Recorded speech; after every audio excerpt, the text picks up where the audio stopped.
What is up guys, Hate here and welcome to another video. What's our camera bag for our trip here in Calaguas? By the way, nandito tayo sa Calaguas Island and yung tinutuluyan natin is yung isang cabana, closed cabana and open cabana, and then yung beach. I've been dreaming on in my head like I've seen it. A life worth living is a life with meaning. I'll do what I love till my heart stops beating. I'm feeding this demon. Got a taste, can't erase bitterness in my face. Work a job every day till your dreams fade away. Like a card, never change, play the game that we say. I need a break. I'm staying strong, need to move on to be what I want. I'll keep dreaming on. I'm staying strong, need to move on to be what I want. I'll keep dreaming on. What's our camera bag for this trip? Meron tayo ditong K&F concept na backpack. Bagong bili natin siya and i-review na rin natin siya, as well as ipapakita ko sa inyo yung mga compartment niya. And kung bakit natin pinili itong backpack na to for this trip. Kasi hindi naman tayo magtatagal. Hindi masyadong madami yung dala natin. Kaya hindi natin dinala yung isang K&F concept na mas malaking backpack. Yung madalas natin ginagamit sa mga trips natin. So ito lang yung dala natin. Mas maliit siya doon ng di hamak. Pero nailagay naman natin lahat ng kailangan nating mailagay or kailangan nating equipment for this shoot. So pakita ko lang yung mga compartment niya na nandito. Meron siyang zipper compartment sa gilid, dalawa. Tapos yung main compartment ng mga equipment is nandito with hard shell. And then yung top compartment nandito sa taas. Yung mga damit natin nandyan. Papakita ko mamaya. Tapos meron din siyang laptop compartment dito, and then yung easy access compartment nandito na may hard shell plastic rin na nandyan. Sige, unahin na nga natin tong nasa taas. So ito yung easy access na compartment niya. Dito yung mga gamit na madalas natin kinukuha: shades, gamot, band-aid, repellent, insect repellent, menthol. Tapos meron tayo ditong stickers. Tada! Sana yung naipapakita ko sa inyo ng maayos, kasi ang gamit lang natin for this video ay itong Insta360 ONE RS na action camera, earphones, and then face mask. Sarado na natin yan kasi matatapon yung laman niya. So dito muna tayo sa baba, yung pinaka main compartment ng backpack na to. So hard shell, hard plastic, and then yung loob niya. Maganda yung zipper na to guys ha. Tada!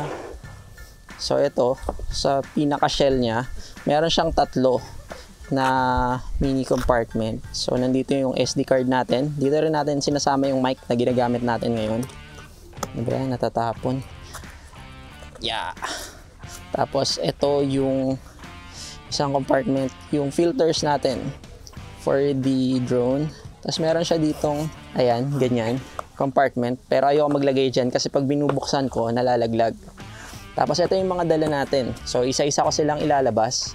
Meron tayong neck strap from Telesin, action camera neck strap. Diyan. Meron tayong flexible mini tripod from Photo Pro. Tapos yung main camera natin, Fujifilm X-H1 with 16-55mm na Fujinon lens 2.8. Ito yung main camera, very reliable camera natin. And then meron tayong flashlight, headlamp para mamayang gabi tsaka bukas ng madaling araw. Tapos yung main flashlight or yung pinakamalakas nating flashlight from Hikes and Fire. Isa rin to sa mga mabibigat na laman na itong bag na to. Siguro more or less 400 grams to. Hindi ko alam, mga ganun. Basta mabigat siya, more or less ganun. Tapos meron tayong power bank, 20,000 mAh na power bank. And then yung drone natin, DJI Mini 4 Pro. Balik na natin siya dyan muna. Then yung controller. And then accessories. Ito, mabigat tong mga accessories na to kasi yan, nasa hard case din siya. Papakita ko lang ng mabilis. Tada! nandito yung mga batteries natin. Extra batteries for the drone, extra propellers, and screwdriver. Cleaning pen. Meron tayong extra USB Type-C. AA battery para dito extra. Pan-landscape na filter, CPL. Pag tanghaling tapat, yung mga reflection, gusto natin matanggal yon, so gamit tayo CPL doon. And then meron tayong multi-tool. From Nextool, pocket knife, Spyderco PM3 light, and then extra batteries for the camera and for our action camera. So yun yung laman nito lahat. Balik na muna natin. Tapos meron pa nga pala siya ditong lalagyan ng tripod. Yung tripod natin hindi ko na isama dito, pero pwede siya dyan. Tapos itong mga compartment niya dito sa gilid, meron tayong yung housing ng camera natin. Ito, action camera, housing, floater. Meron din siyang kasamang rain cover nandito. Tapos yung nandito sa kabila, underwater case para sa action cam. And then carabiner, gagamit din natin yan. Vitamins, Berocca. Di ko pa pala naipakita yung sa top compartment niya. So ito yung mga dala nating damit. Meron din tayong tumbler.